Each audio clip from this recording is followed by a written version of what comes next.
classroom was quiet as the teacher handed back the math papers. When the paper landed on Fatima's desk, her heart sank.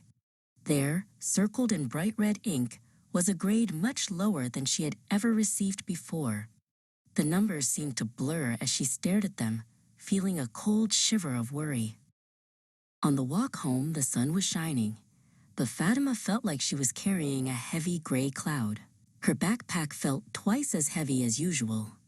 Inside, the exam paper felt like a secret that was growing bigger and louder with every step she took toward her front door.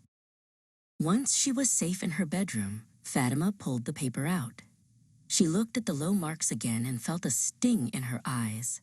"If I show this to Mom and Dad, they will be so disappointed," she whispered to herself. She didn't want them to think she wasn't trying hard enough. Fatima looked at the dark space under her bed. It would be so easy to slide the paper under there, hidden away with the dust bunnies. Or perhaps she could tuck it deep inside a drawer where no one would ever look. If they didn't see the marks, they wouldn't be sad. Suddenly, Fatima remembered something her mother, Samira, had told her while they were planting seeds in the garden. Samira had said, "A secret is like a weed, Fatima. It grows in the dark and chokes the flowers. But the truth is like the sun. It helps everything grow tall and strong." Taking a deep breath, Fatima walked into the kitchen. Samira was busy preparing tea. With trembling hands, Fatima reached into her pocket and pulled out the folded paper. "Mom," she said softly, "I have something to show you. I didn't do well on my test."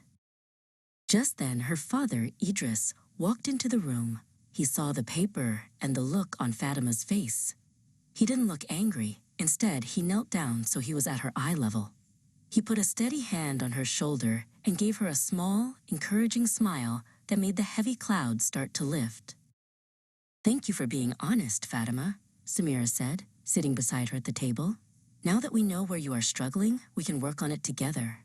Truth is the first step toward getting better."